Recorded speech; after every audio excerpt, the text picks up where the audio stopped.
We are live. We are at the Kecksburg UFO site and landing. And this is a really popular place. They call it the Roswell of Pennsylvania. We're trying to both be in the frame right here, so it's a little awkward. I'm holding the camera. Bear with us. But we are here doing some investigating and some researching. And it's kind of funny because there were so many witnesses to this incident. Literally, just so many witnesses. People witnessed the military coming in and taking this object out of there. And this object has Egyptian hieroglyphics. So there's a lot of speculation as to what it was. But there's no doubt in our minds that it was definitely a UFO. We really think that the military, we're not sure if they had the capability, but they probably shot down this craft as well too, because they responded really fast to the scene, quarantined it off, and actually removed it. There are actual leaked photographs of the military removing the object. There are photographs of it and lots of evidence. Sparks will clue you in on a little bit, like about what happened with the radio station and things like that. So, 1965, there was a reported fireball that came across Canada and Ohio. It was seen through other states too in the Northeast. So it was very bright as it was coming in, and it made its crash here in Kecksburg, PA, which we're at right now. It's a beautiful day, warm temperatures still for fall. It's pretty crazy. So a little bit about it. So there was many witnesses to this, like she said, and people reported it, the military getting in there within an hour. So, and people also saw this being removed on a flatbed, like military truck coming out, and it was like a, we're going to show you soon what it looks like, a replica of it. And it was like an orange, people described it as this like rusty metal, like not rusty, but like an orangish metal kind of look to it, and with hieroglyphics around it, around the base.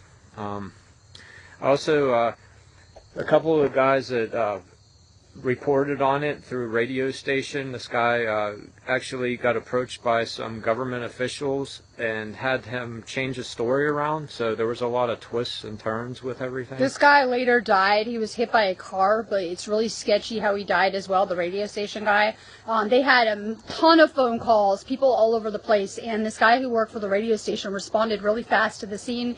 He actually snapped photos that were later confiscated, and then he died in a really sketchy accident where he was hit by a car, but it really looks kind of like an assassination. There was another guy that also got real close, like he actually went down to the crash site, and he got really close to the object, and he said it was giving off a bluish glow around the one part of it. They also seen smoke when it first happened, but it was giving off this weird bluish glow around the base of it, I guess. And so once the military got there, they had armed guards and everything, and they wouldn't let people down around where the object was. They kept it like real hush-hush, and like they always do. Okay, this is actually the craft. This is the site. I'm going to try to show you guys a good view. There are leaves in the way, but I want to show you guys these hieroglyphics here on the craft. This is a replica of exactly what it looked like. We've seen the actual photos of it. It really does look just like this. I've actually seen this language before. I'm familiar with it. I'm familiar with these codes. I've actually been given them in my own consciousness, and they are an ancient light language that should look kind of familiar to you guys. I'm actually seeing some people still working with it around us on Facebook, so this is familiar. I know someone that could probably translate it and interpret it for us. I'll probably show these pictures to him after. But I really like this because this is the same kind of craft that we're discussing in my mystery school class, literally. It's the bell-shaped crafts that are discussed in the Law 1 regarding consciousness, and these were used in ancient Egyptian times, and were actually operated by thought. We're going to continue doing some investigating out here. We're going to try to go look at the actual original site. It's really beautiful out here. Look, if you get that building, you could see UFO conference, the festival. Yeah. Which we missed, but we're going to go to next year. We're going to go to it. It's in July, so we're actually going to come back here in July, and we're going to come back and try to get a hold of some of the witnesses that actually witnessed this and try to do some like later video interviews with them, and we're going to go check out this conference because it's actually really big and really close to where we live. So one last view